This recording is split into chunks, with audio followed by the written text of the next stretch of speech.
Holbrook New Media. This is Jeffrey K. Holbrook. Welcome to the audio feed from holbrooknewmedia.com. Today, Geoff and Jeffrey, the weekly catch-up. We hope you enjoy the audio version. If you want to see what we look like, I will embed the video for this episode at holbrooknewmedia.com. Hello everyone, and welcome. I'm Geoff Blanchard, and this is the co-host, Jeffrey K. Holbrook, and you're watching the Weekly Catch-Up.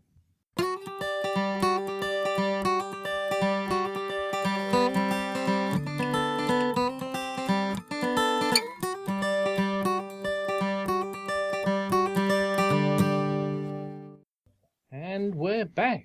Good morning, Mr. Holbrook. Good morning, sir. How are you today? Good, thank you. At the end of a day, so it's the end of your day too, but it's the beginning. Yes, it is. It's the beginning of the actual day, but since I work at night, it actually comes out about even, I think. I was just going to say, I said it's the end of my day and it's the beginning of yours, but it's not. It's exactly the same, really, because as I said, I've finished my day and you have. It just happens to be the different end of the day, but it's the result is still the same anyway. I think it is. I'd like to say something real quick. I really, there are a couple of shows that actually offer condolences for the recent death of my father, and one of the shows obviously was Tech Down Over, the other show that you're involved in with Rick Zanotti, and I really deeply appreciate your condolences and everything.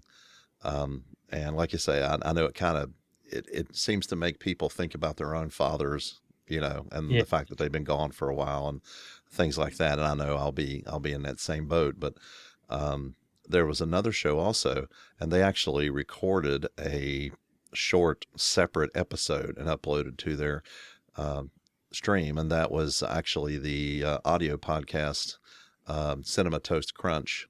The movie, the movie review show, and they did one. Actually, turns out that and I knew this, but the newer co-host that they have added to the show, a few months ago, he actually knew my mother because we were all doing Flickr photography and stuff online, and so he knew my mother from there. And, and again, we've been on the show. I think 3 times. My wife's been on there. And so they consider us part of the Cinema Toast Crunch family. Mm-hmm. And, it's really nice for, people to appreciate what you're going through. And again, I just wanted to say how much I appreciate the condolences from everyone. Oh, it's good though these days that you do have that forum to do that, because it's the sort of thing that when people are grieving, the last thing a lot of things is in person. You want to say something but when you can put it on a forum like that, they can choose to watch it or do whatever, but you're putting it out there. And even if they don't see it, they know that you're sort of thinking about them, because everybody wants to do something about it. But sometimes it's just to know people are there and thinking about. That's all that you need, really. Sometimes that's what I found anyway. So. Mm-hmm. Yeah, like I say, it's an uncomfortable situation all the way around, but just the idea that there are people thinking about you and understanding, especially whenever they've gone through this themselves. And again, like I say, it's just really good. Okay, now we can get on, I guess, to stuff that's a little less morbid. Oh, that's right. Yes. I actually received an email this week that. Well, you always get all these mass-produced things. Hey, do you want your website to be, super duper, get hundreds of thousands of, we can make your website fancy. Okay, well, that's nice. And, and you see all these, this clickbait type of titles in emails. I got one, and let me see if I can bring it up here on the screen. It won't be showing over there, but I can read it to you. This one here was from a guy named Scott Handler, from the roadsafetygroup.org. And the title of it, now this was a personal email that was specifically sent to me, composed and sent to me. And again, this is the way you want to send an email if you want somebody to pay attention to it. Now, I'm guessing these blast emails that have all kinds of, clickbait and stuff like that, they must be getting some percentage off of that or they wouldn't do it. But this is a specific personal email to me and asking a favor of me. which, I'm not going to do that. Well, wait a minute. It distracted driving resource. It wasn't clickbait. It was just that, oh, okay. And this is what it says. Hi, Jeffrey. I noticed that you've shared the National Safety Council page on distracted driving, and I thought that your audience might also be interested in the following resource. And it's www.sr22insurance.net/distracted-driving. Okay. Oh. We believe that the best way to encourage responsible driving is through education, which is why we are reaching out to organizations and bodies like yours to ensure that this information reaches as many people as possible. So they haven't tried to sell me anything yet. Okay. Not yet. And so I'm still reading. I wondered if you'd consider sharing the resource on your site, perhaps on this page. And it's this specific page of my original podcast from back in 2015 that I did a thing on, Albert Einstein, and it was actually ended up, the subject was distracted driving. It was a great quote by him that you wouldn't expect. It said, I do hope that you find it of interest, and if you have any feedback or questions, I would be pleased to hear from you. Best regards, Scott. Okay. That sounds no enough, selling. It's a personal email. He's actually seen and referenced some of my material that I've put out. And so it's like, oh, okay. And this got my attention. I read the email and I'm like, oh, well, let's go look at the thing. So I went and looked at it. Looks really good. It's really in depth with a whole lot of different links to articles and different things that involve distracted driving. Well, sure. And so I went ahead and put the link on there. And then I mentioned to him that I was going to mention it on the show today. And it's like you say, it's at sr22insurance.net/distracted-driving is the actual thing. And I will put the actual link in the show notes. So it wasn't bogus. It was real. Yes, it's totally real. And I've had a couple of emails back and forth with the guy now. And let me see. I just clicked on the one on my thing, and I'm going to give you that quote that was by Albert Einstein. And this is how I ended up with that. And here's the Albert Einstein quote that I used for this episode. Any man who can drive safely while kissing a pretty girl is simply not giving the kiss the attention it deserves.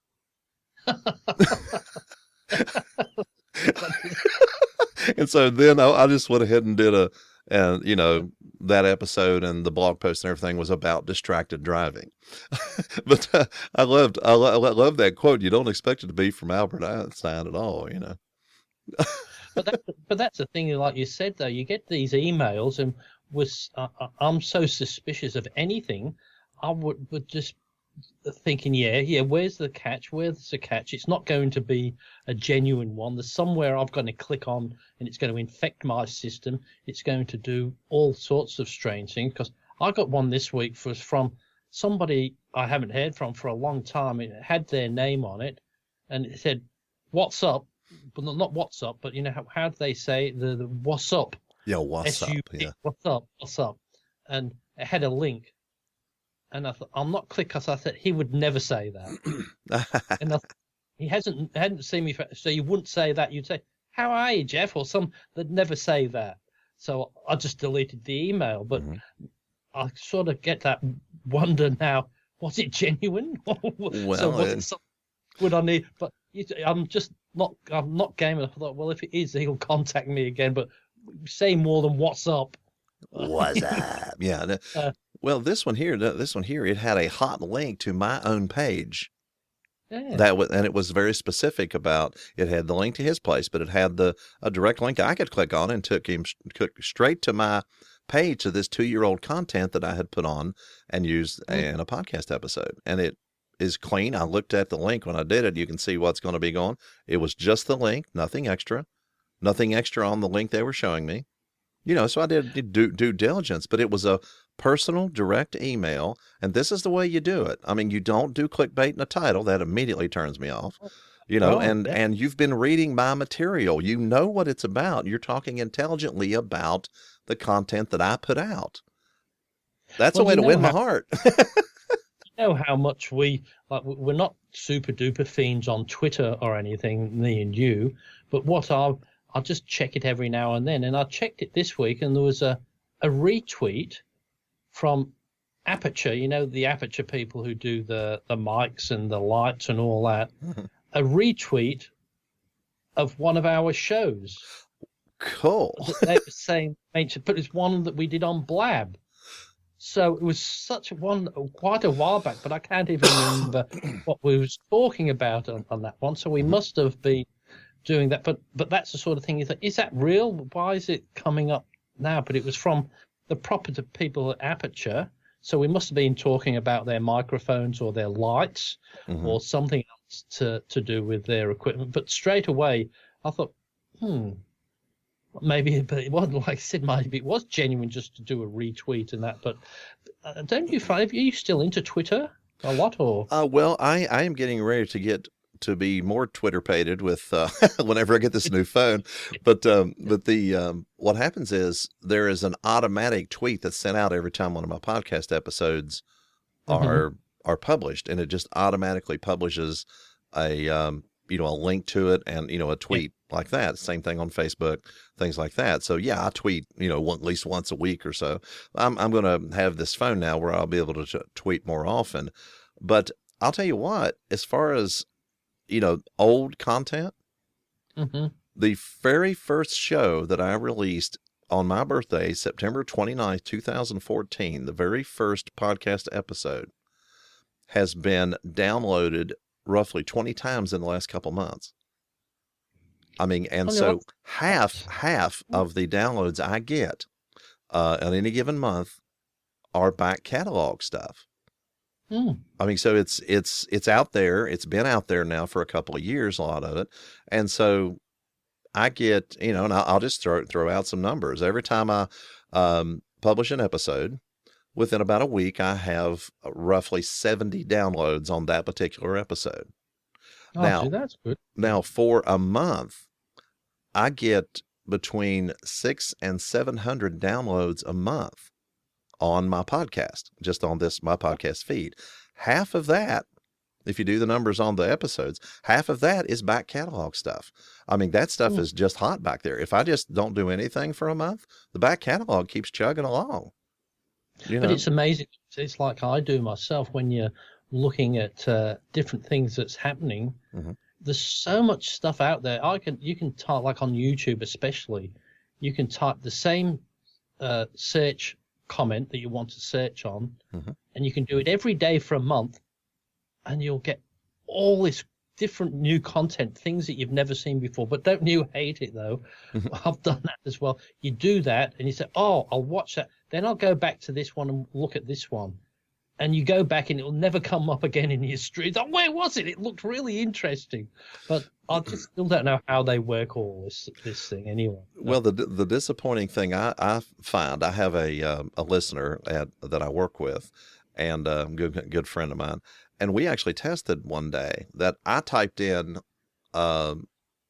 Holbrook or something like that, and I ended up with holbrooknewmedia.com, and it was like on the first page. And then there was another thing involving that on the first page. Well, then I asked him to do it on his phone, and he didn't get it. I didn't.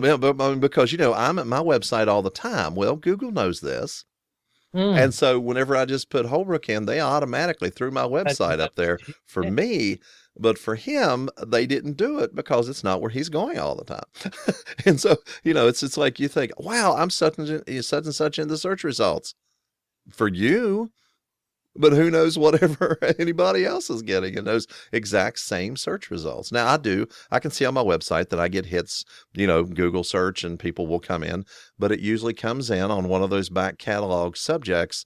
My original podcast was 50 episodes, and I did 2 celebrity quotes on each one, wrote essays, and then, basically performed the essays on the show.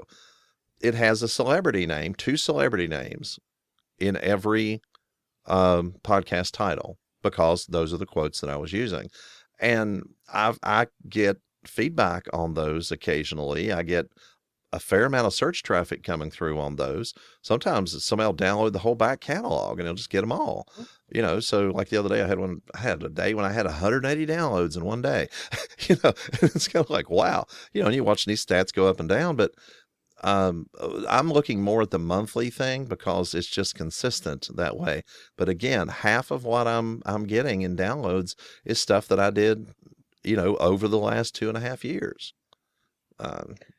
It's quite amazing, all as I said, with that content out there. It's just, if like I can watch a lot of things that they're not super duper shows, but they're quite interesting, and that's what I like.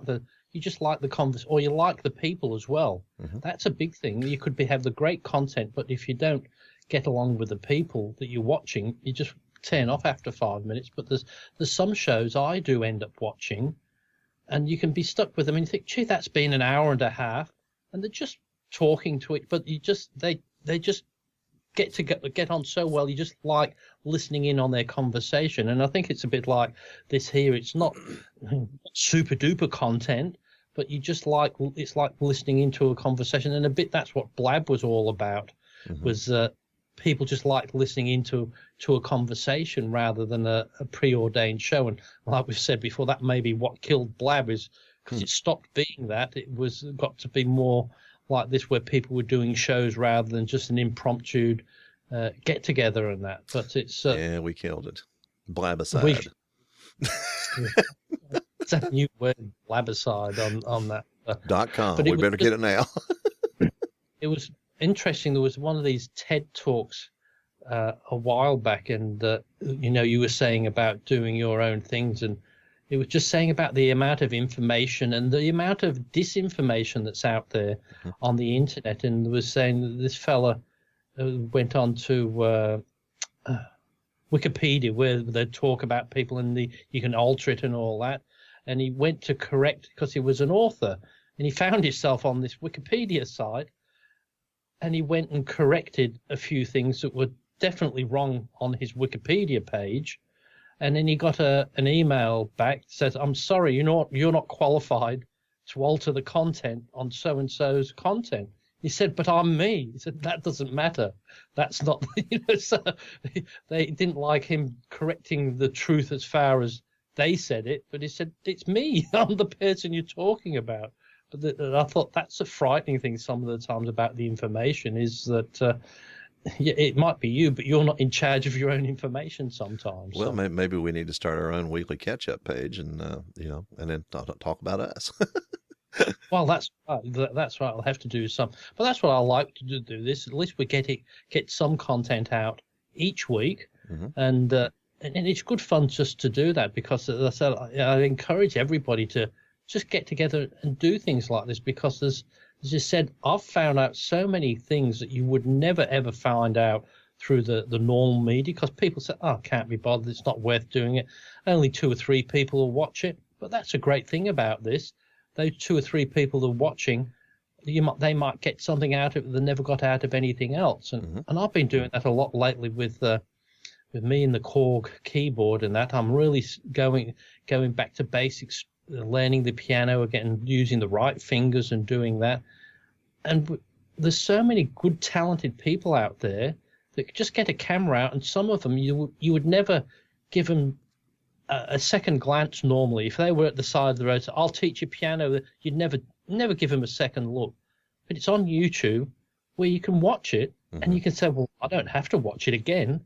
But there's some darn good ones, and I thought, "Oh, I really understand that. I could really get that." Whereas all these other people are being too much in the teaching realm, and you just don't understand a word they're saying. Well, somebody who's got no teaching skills whatsoever, but can do this, gets on there, but you get it. And it's just, the thing is, you can do that. You're not limited to, you don't have to be an expert. But I must admit, I suffer from a bit that I don't do as much content as I should do, because I'm always worried that, there's other people who can do it better.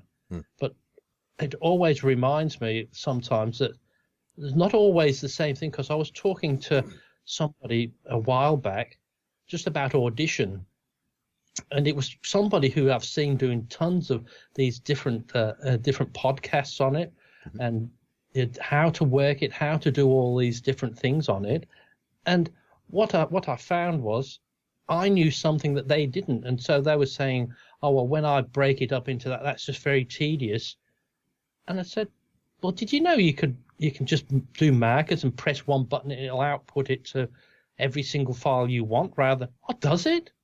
And that's really, it struck a chord with me that day, that, maybe I don't know everything, but there's sometimes they might not have been interested in that menial little feature, but I was interested in it. And that's the great thing. You find out so many different things because there's, like, with these computers we have, they do so many things, but people don't seem to mention some of the obvious things. They say, oh, well, everybody will know that, oh, it doesn't matter, it won't matter. But some of those features are just so damn good. So, but I mean, I'm still amazed. It's like flying in an aeroplane. I never get over that, the wonder of how that is, and I don't think I'll ever get over the wonder of what we've got with technology and the internet these days.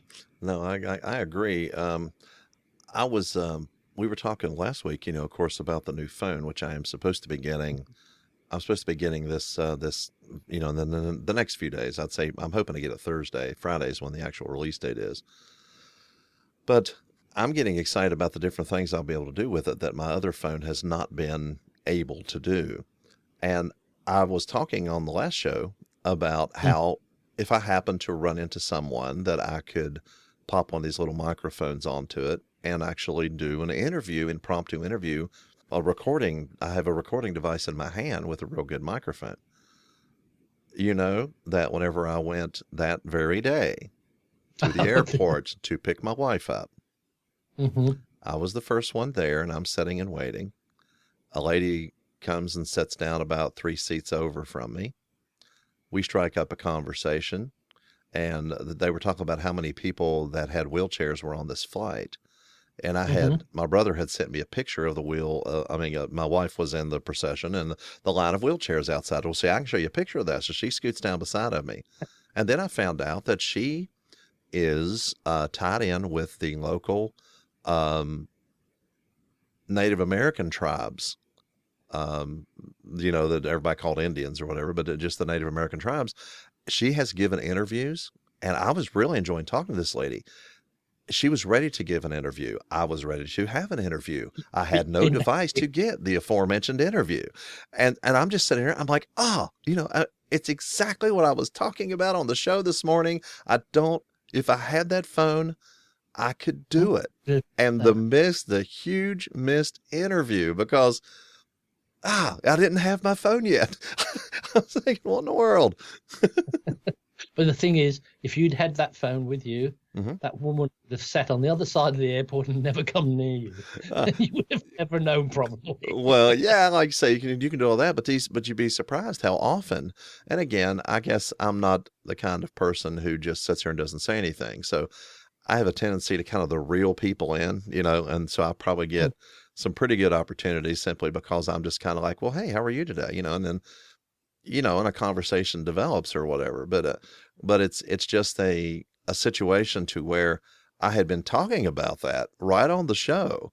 And then it happened that afternoon. The exact thing that I said happened that afternoon. I was like, man, we missed the interview, But it's the same thing that that I would like to do, but I'm always the one thinking, oh no, you can't go ask people like that. They wouldn't like that. But when in a situation like that where you said it arose, they approached you. But the last thing I want to be is the weird guy with the camera and the microphone. See, can I film you? Well, what you do though is strike up the conversation to where both of you. I mean, she scooted down to look at this picture on my old senile phone instead of smartphone. Yes. And she scooted down to, I said, yeah, I can show you a picture of that. And she just scooted down beside of me. And then we're looking at this, and then we just continue the conversation from there. And we're real comfortable talking to each other. And then I said, well, I tell you what, I said, I'm a podcaster and I would love to interview you about this. I said, but I don't have anything to do it. She said, oh, I've done interviews, about this and we can went ahead and continue the conversation, but I'm just sitting there like, and I have already ordered a couple of small microphones that will plug into it. One is a lavalier microphone, and the other one is one that, whenever I get the phone, I can show you how the microphones work on them. But the other one is one of those iRig mic cast things. There you go.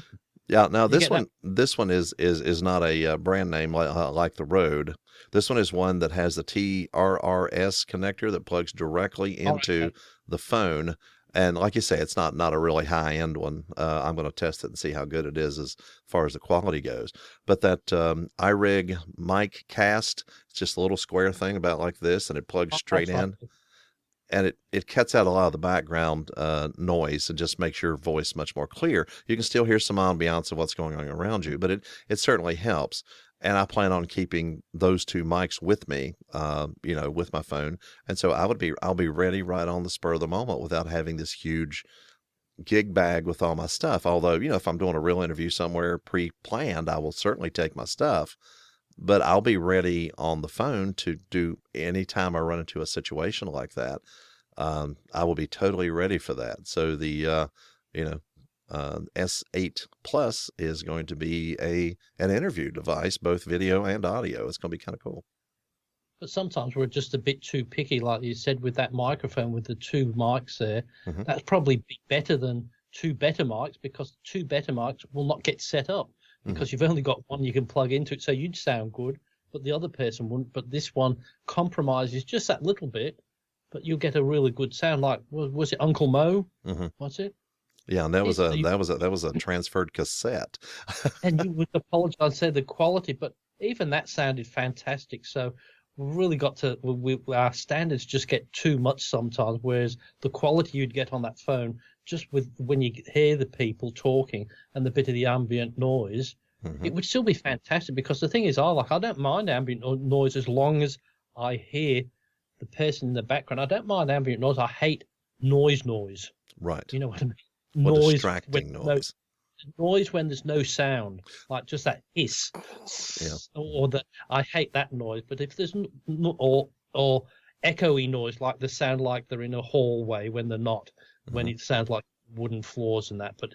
But sometimes, as long as you can hear them, as long as it's not too bad. He said, well, like they say with photography a lot of the time, said, yeah, it might be a bit noisy, it might not, but be a little bit out of focus. But what's the alternative? No picture at all? And it's the same thing with that. What's the other alternative? Absolutely no sound at all. And as you said, you listen to the news, which are paying a fortune. You see some shots that you can hardly hear. They've got the mic stuck up to there. Well, it's better than getting nothing, isn't it, some of the time? Yeah, the whole concept of that iRig MicCast mic is that it's, like you say, it's just a square thing that plugs in. It's just stuck on your phone. If you take the phone and hold it up, then you get this huge roar of everything going around you. You can hear everything across the room. If you plug that in, it brings your voices out of the den and makes the surrounding noise a little, less. So it just sounds better than just the plain phone. And that's all you're trying to do, is to make sure that the voices are separated from the background noise. And sometimes a regular just holding the phone up doesn't do that. But that's why and you can just say, oh, okay, you ready for an interview? All you got to do is click and push the button and record. Hit that app, push the button and record. And you're recording. You can do video or audio, whichever one you want to do. And like you said before, that it's just going to be small enough for you to just put into your pocket. It's not such a big thing that you have to take it out of its case. And by the sounds of it, it's cheap enough that if you knock it about, if you damage it, it's not the end of the world if you do happen to have to get a new one. So I'll go ahead and tell you the price point on that was like $30. Oh, well, that's nothing, is it? Just to have that. And so, if you're like, oh shoot, I just dropped that off the Empire State Building. Well, I just have to get me another one. I've thought about buying a second one, just having a spare laying around.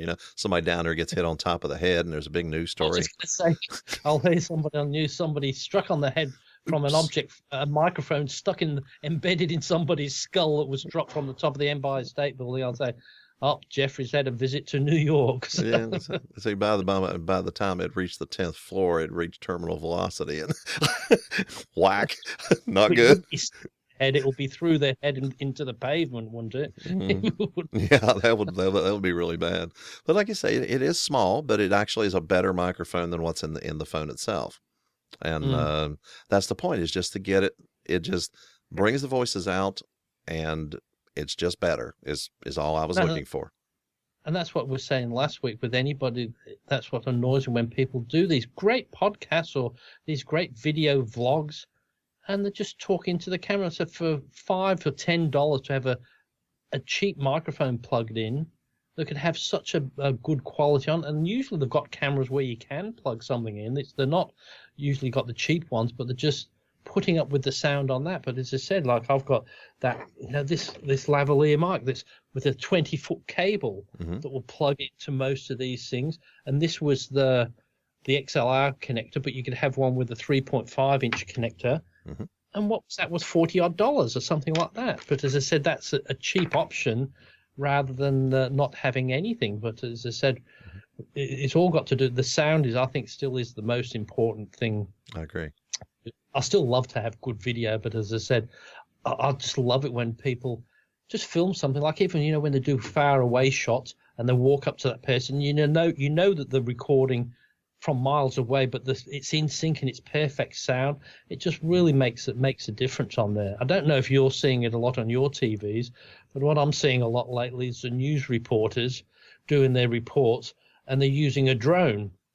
You were talking about that, and I haven't been seeing it on any of our local news or. So and so for Eyewitness News, and then the camera goes and flies up, and you can sometimes see the shadow. And I thought, gee, they're getting because they go up and do that, but they've obviously got the drone doing it. I thought, well, actually, that's not a bad idea because the drones these days. A friend of mine's got one of watching him fly it. When they're going, they don't make that much noise, the good ones these days, especially if you've got a proper microphone on you and it's 10 feet away from it, you could hardly hear the drone. Well, you can't hear it on the recording. So I was quite impressed with that sound quality. So I thought if you had that instead of if you was doing a lone reporter thing, you could have it hover and it does perfectly still. You could record into that and you wouldn't. So poor old cameramen start losing the jobs over it because because that's all they have to do for a reporter, don't they? Just hold it still. Well, yeah, for the most part. And when you breathe, make sure it doesn't go up and down, stuff like that, Yeah, the only thing they get paid for is danger money when there's other people come trying to hit them and kill them or something because they're filming something that they don't. Standing out in the middle of the road, you get hazardous duty pay. That's right. And you see some of them while they're filming, they're the ones, because they're watching the talent and they don't know what's coming up behind them, do they? They don't know if somebody decide to. But if you late on that, somebody's come from the side and got the cameraman, so it's not as easy a job as it sounds anyway. So, but talking about audio, I was thinking during the week, had my, like you've got your Zoom, I've got the Tascam recorder, and what I was thinking of, thought, well, how can I use that one?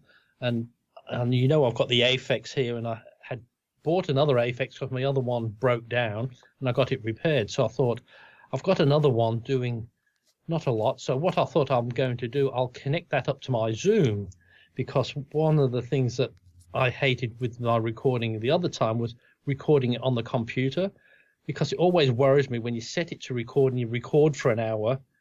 Sometimes your computer does things and it doesn't record it properly.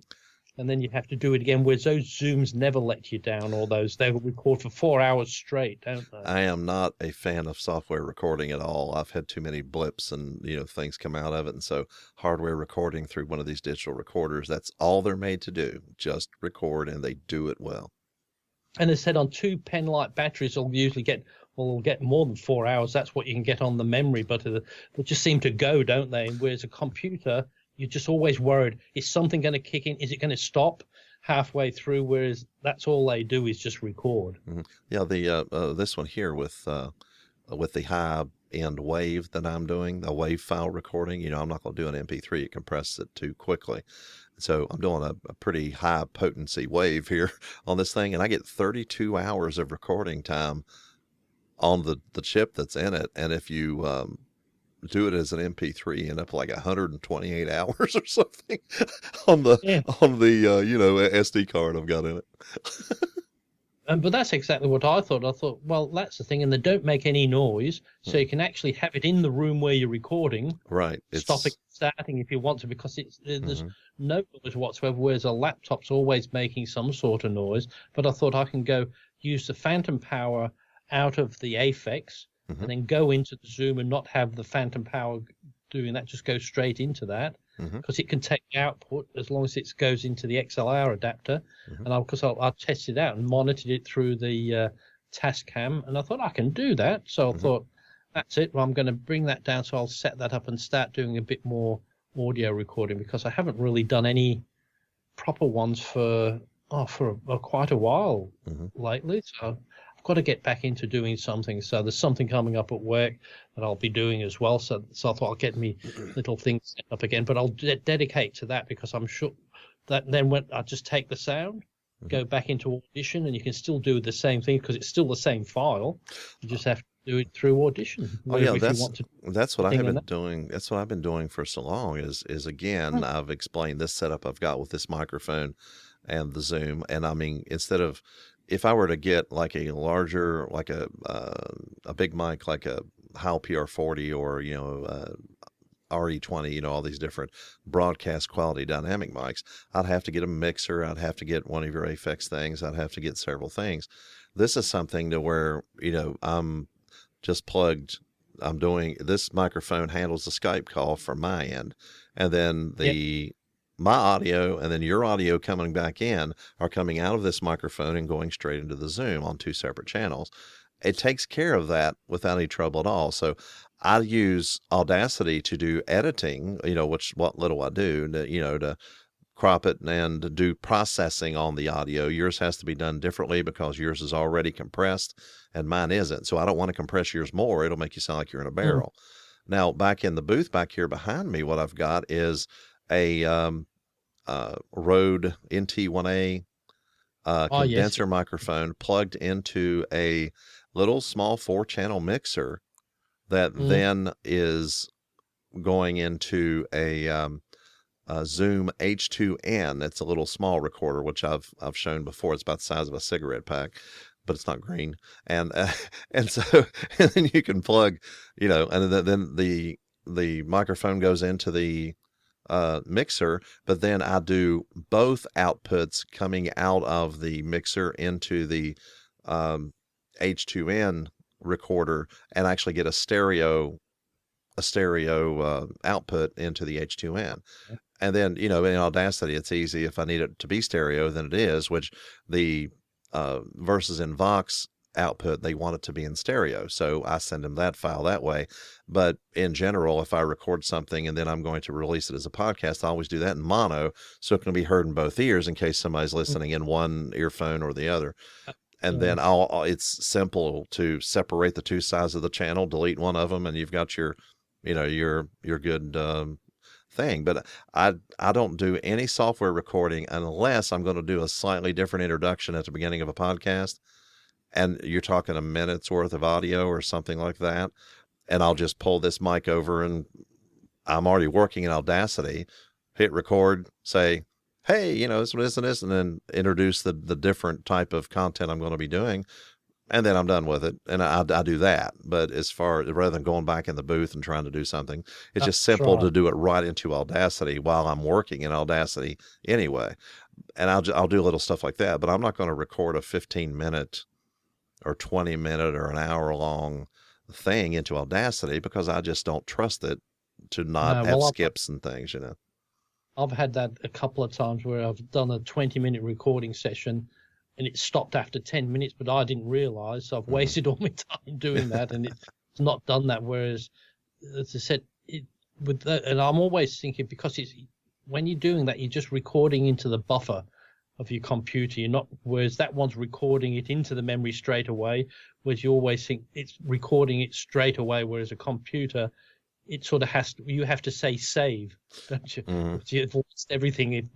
If your Tascam or your Zoom goes flat, well, it doesn't matter. It's still recorded. You've only lost the thing from once it's gone flat. It doesn't erase the whole hour's worth of recording. You've just lost that last few seconds. And as I said, there's nothing else draining it, so from the start whether it's going to go flat or not, and it's not worth even getting a power source for it. You just use battery, don't you? It's just not worth it. Well, with this one here, I do have it plugged in, and I have the one in there plugged in, but it's mainly because 2 feet away is where a plug-in is. Mhm. Oh, so In both cases, 1 foot away in there, 2 feet away here. There's on one end of my monitors where the Zoom is, the other end, I've got a power strip coming out of there, and it's just plugged in right there. So I go ahead and go ahead and use regular electrical power simply because it's so close and available. But we are going to be having my father's memorial service on Saturday.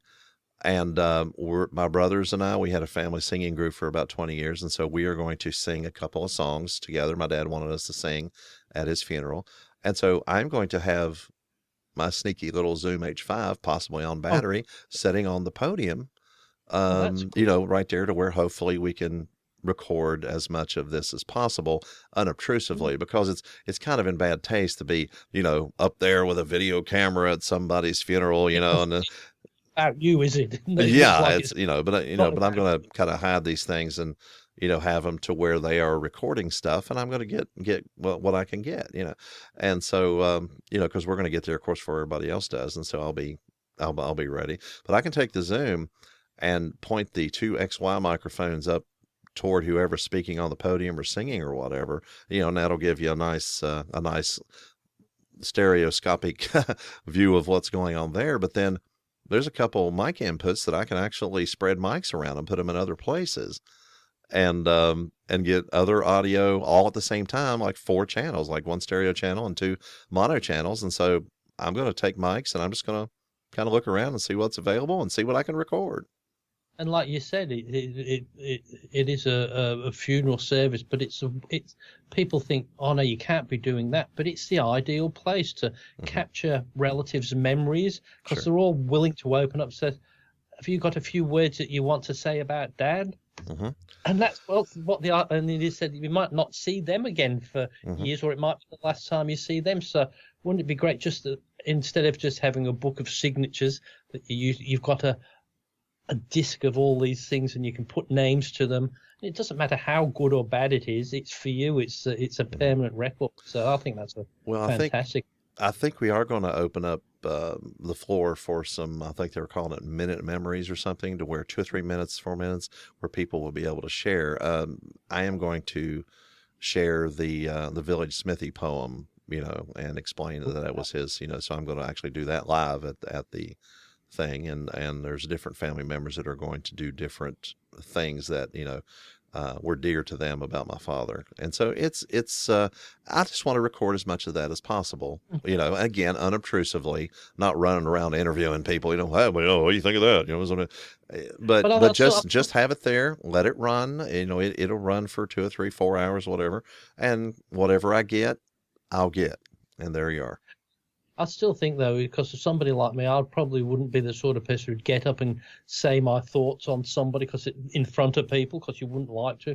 But then if somebody asked me just one-on-one, you would give some thoughts. So that there might be some people who would love to give you something, but were not strong enough to get up the front because of and so a lot of people's thoughts gets missed off because I'd like to, but I better not get up there. Somebody else will say it for me, and then it's quite amazing what other people do want to say, but they're just a bit too afraid. It's like in life, people just say, yeah, I'd like to.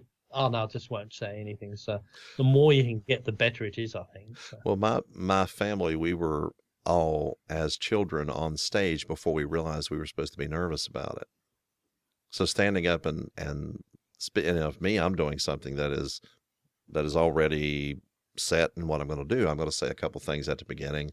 There was a high school teacher that really got my father interested in classic poetry whenever he was a kid. So, and this is a poem that he had quoted parts of to us at different times, and and so we all knew that he was into this poem, and the poem really indicates and personifies his character, the character of my father.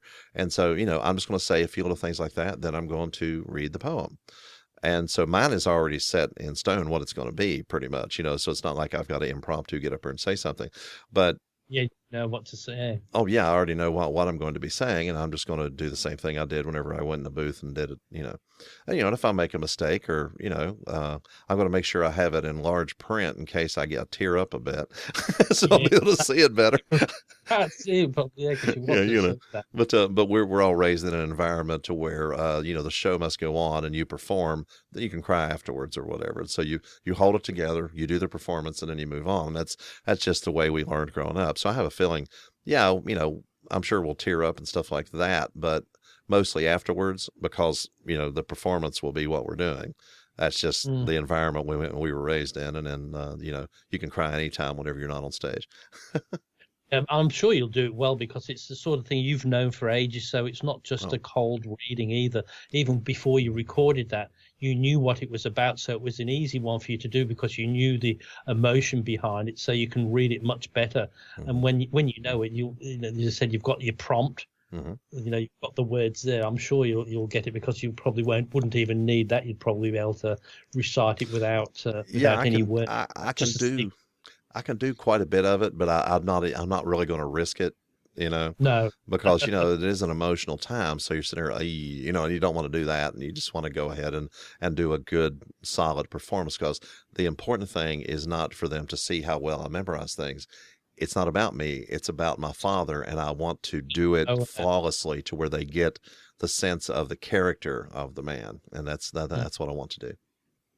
Well, you could even have your own speech and say, here's something I put together, and play that over there, and then you can say your other words as well. So have that as a backup, because just in case, what do they say? Always have a backup plan, don't they? Always. I was just going to say, do they call you Holbrook Osmond, do they? I can just picture you and the Holbrook family all on stage. Hi! We were...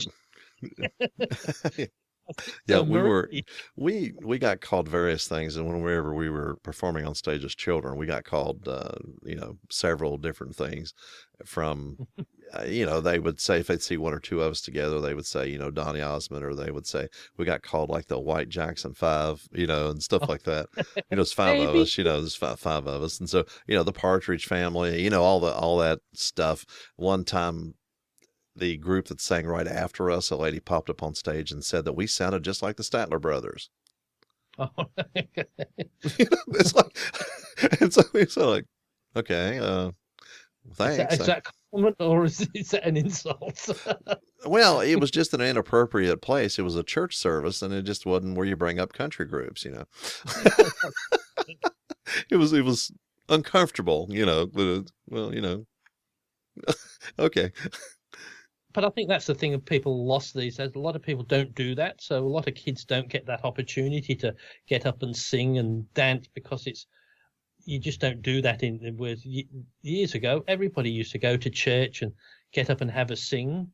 And, no matter what your religion is, a lot of people don't go to church these days, but it was more so whatever your beliefs were. It was more of a gathering as well, friendship and getting together and doing all. It was a good reason to get together, wasn't it? Or it still is. But yeah, it is. I mean, there's community support. Like, some people end up going to, obviously the religious feel to it, and all those issues. But aside from that, the sense of community that you have. Some people are going to a social club or a charitable club like the Lions Club, or the all these things like that, and you can get some community support in there. But a church, and this is little small country churches like I'm talking about here, a church is a support system. When people get elderly and they start having physical troubles, sometimes people from the church will bring them dinners. And I mean it's it's just a social structure. Someone who's attended this church for years, and they begin to have some trouble, and the social structure takes care of it. Back in the old days, I know in the United States it was this way. Welfare by the government was started around the Depression. Roosevelt kind of kicked that in, stuff like that. So what do you think happened before that? Everyone was going to the local church. You had villages with a church in the middle of it. And so the church was the social support system. Everyone was going. Everyone was, giving offerings to the church and stuff like that. If there was a widow or orphan or whatever like that, the community all went to the church. And so that was the social center of the community. If there was a need, it was fulfilled through the church. Well, people stopped going to church, and suddenly they're out there loose with no social safety net, and the government stepped up and started safety netting. And that's when everything got more bureaucratic and, more, rigid, like, well, you have to do this, or you have to be drug tested before you do this, or you have to, it's less localized and much more draconian in the way it's administered, now. It's a bit sad in a way that we've got so much things to do in our lives and that, but those sort of things have gone by the wayside because of it. Whereas people didn't have so much to do, so they relied on that community and friendship. And like you were saying, people who didn't have families, it didn't matter because they had a family within their local church or whatever. Which that's sort of gone a long way. But as I said, maybe it's still like that in your country areas, but in the cities, I don't think it would be like that at all as much. You can find communities like that, but even in the countryside, for instance, I drive 25 miles to work. The fact that we have transportation so readily available where we're at, everyone drives farther to get a better job than what they did. People were farming, and everyone together were doing, everything together. Like, yeah, I have honeybees, and so I have honey that I can do. Well, the farmer down the road, they produce a lot of eggs, so I trade honey for eggs. And then, all around the area, different people, the blacksmith, the different people. And so people are interacting just locally, getting everything they need from each other. So those social connections are there on the local scene. Now, because we drive so far away, the people that I work with work everywhere from, 150-mile radius of the workplace in all different directions, because some people drive an hour and a half to get there because they consolidated into the one postal plant, everything in the whole state and part of a couple of other states. And so there are people that actually live out of state that work in Charleston, and they'll drive an hour and a half to get to work. And so the local community stuff, even in the countryside, is kind of almost over, and because everyone's driving so far, to get wherever they go. Because it's amazing, like you just said, like if they get that, if they had something where they would be 5 minutes away from work, that's so many hours a week they've got to do different things and get together. And you just find so different when you don't live too far away from work. When you get there and you think some people are still traveling just to get to and from work every day. So that does put a big hole in your community anyway. So, but as I said, yes, we've got a lot of things in this social media, but I don't know what do you call it.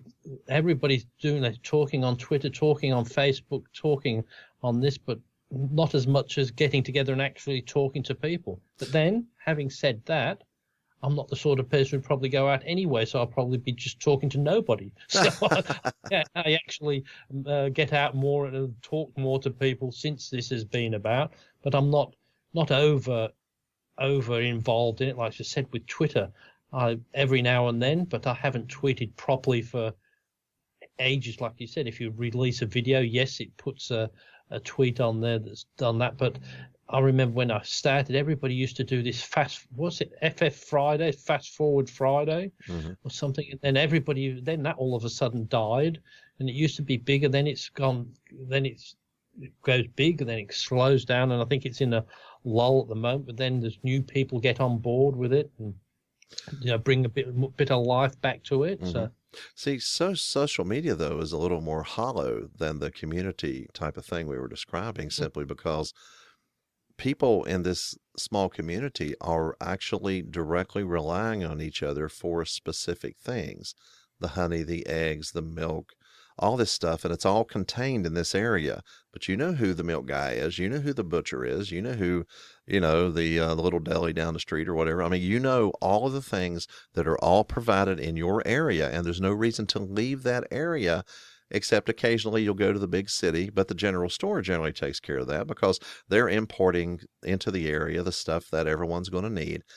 In social media, unless you're promoting a business and trying to get money out of people, other than just general friendship, there's really no glue connection that you have there like you did in these local communities where everyone was working together and helping fulfill each other's needs.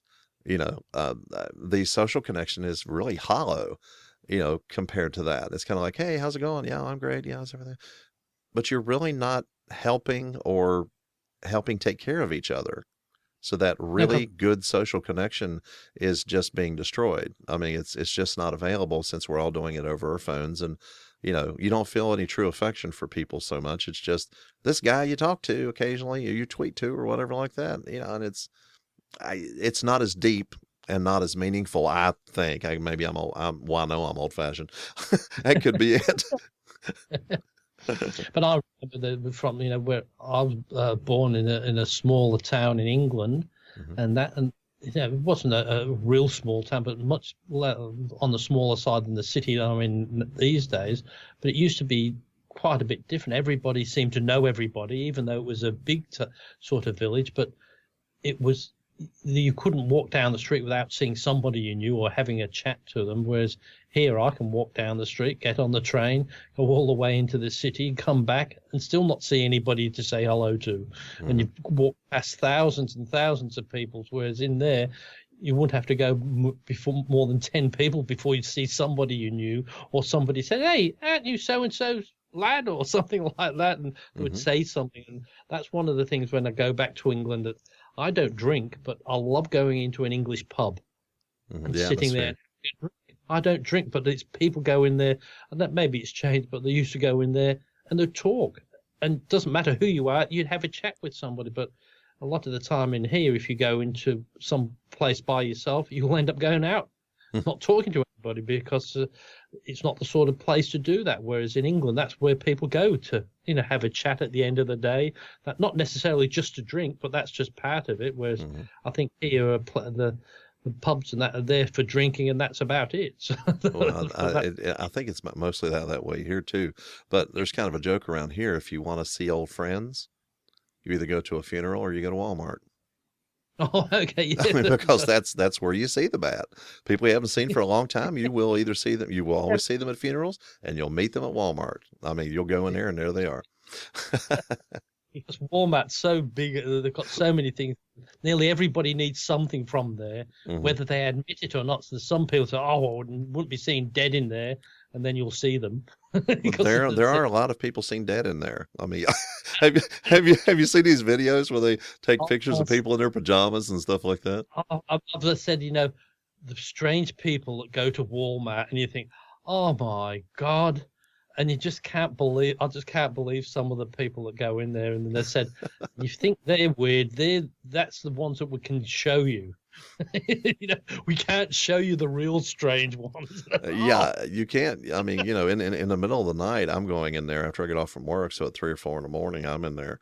And of course, there's a lot of stock out in the aisles where they're trying to get everything stocked up for the day. But occasionally you will see, look back down that aisle like, yeah, I really did see that. It was and now that I got this fancy phone, I may actually have a chance to record some of it. When we first came to Australia in 1970, I remember one of the first things, we got taken out to was somebody says, "Come on, we'll go out to the pub for tea." And, I was 8 and my brother was 11. We just went to the pub, and it was on a Friday night. There was families there with the kids in the pajamas and the night, all that. But it was back then. It was just real. We thought, you don't bring kids to a pub, but they had all sorts of things. But all ready in the pajamas, ready to do that. But as I said, but that was years ago. It's changed now. You wouldn't see that now. But as I said, if you had a probably 24-hour-a-day Walmart. Yes, he's probably said, let's just get up in the middle. Oh, don't bother getting dressed. Just come down as you are and, go get something. I think because I went in there with a friend of mine because he had his family over there, and they went to do a hire car, and they went to the hire car thing, and they wanted not a baby seat, just one of those riser things for a small child to bring them up to the height to go into the seatbelt. Mm-hmm. And so the car place, yes, you could have that, but that would be another $150 on the car rental to get the car seat. And we said, don't do that. So we went to Walmart and bought the damn thing for $25 Right. and just threw it away after. Mm-hmm. So what was the point? And then there was another one. You can rent a stroller. Okay, you can rent that for so-and-so $25 a day from this and get that. And so, babe, for $25, you can buy one and chuck that away too.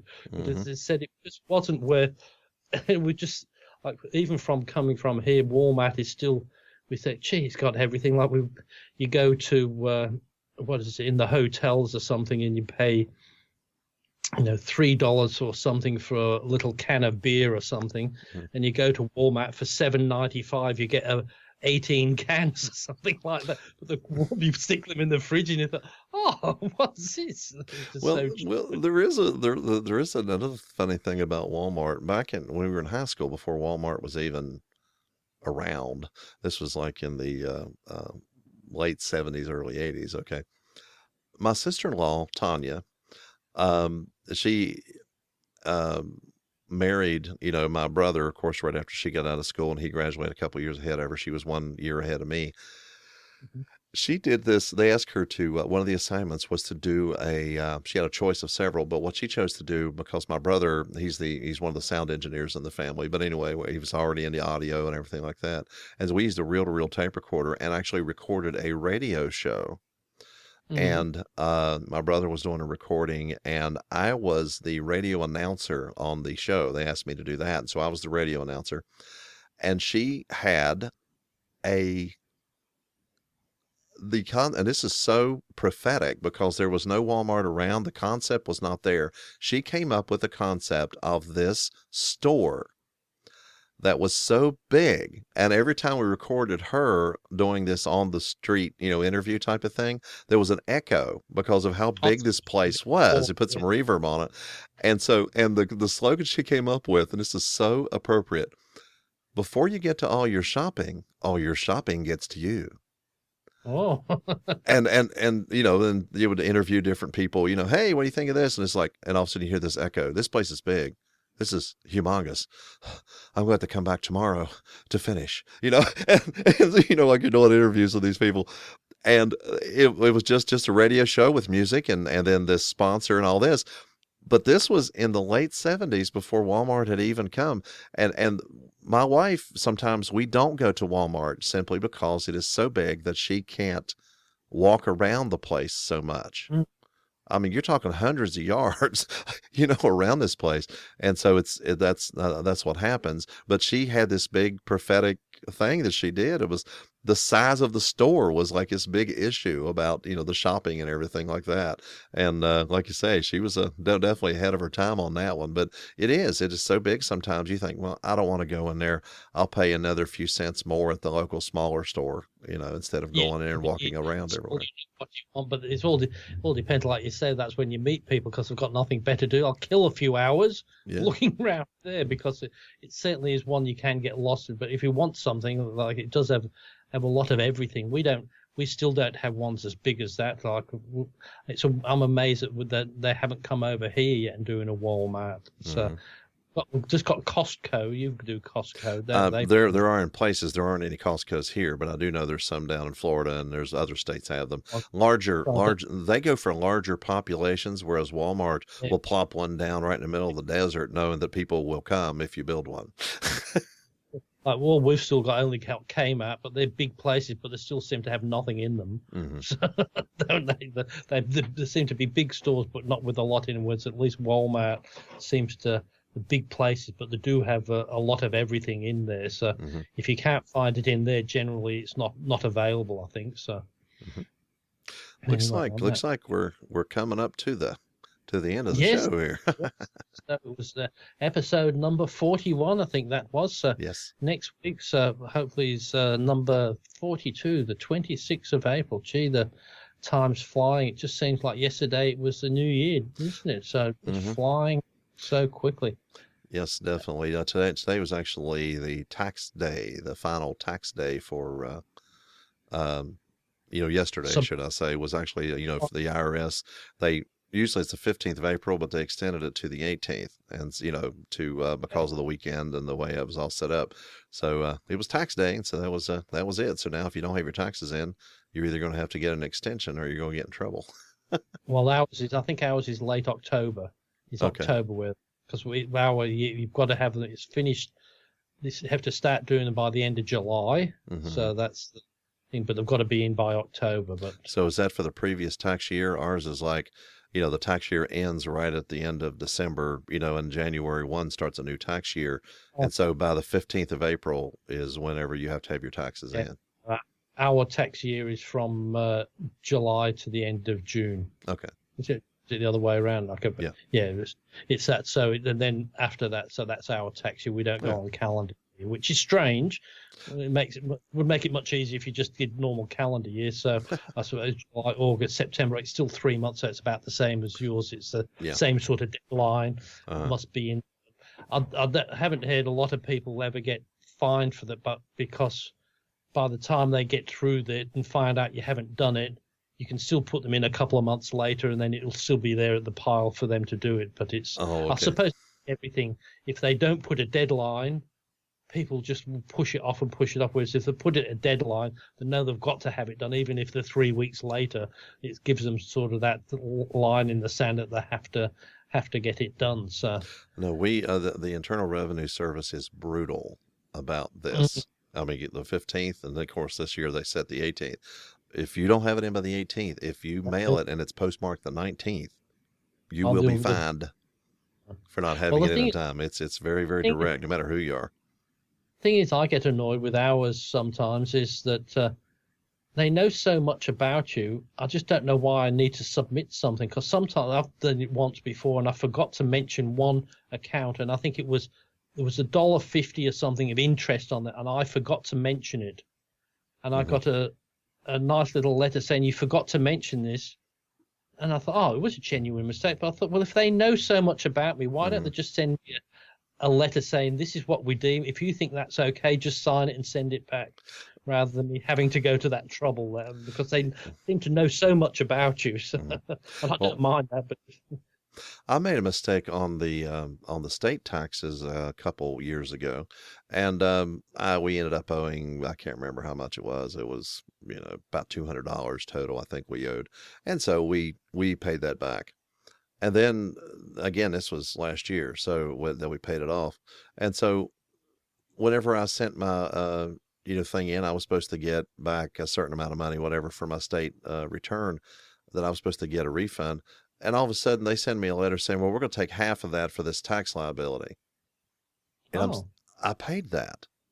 We paid that. And I called them up and I said, what is going on? And she said, well, that must have been automatically generated because we're showing that you're paid, that's paid off. And why did I get the letter then? And they're going to take half my tax refund. I mean, the bureaucracy is just so infuriating. Sometimes. And you don't argue with them. You're too scared to argue with them because they can destroy you if they want to. So they can totally destroy you. No question. I just don't like being on their radar at all and stuff like that. Anyway, we'll leave that there for this week. So thank you, everybody, for watching. And if you are interested, subscribe so you'll get a notification every time we do another show. And it's each week, so we try to be each week, unless barring any emergencies or last-minute work things, we usually are here. So anyway, thank you for watching, and catch you again next week. So bye for now. Bye-bye. Thank you so much for listening. Links for a free subscription, feedback, and everything else we do is at holbrooknewmedia.com. You can find all things Geoff Blanchard at geoffblanchard.com.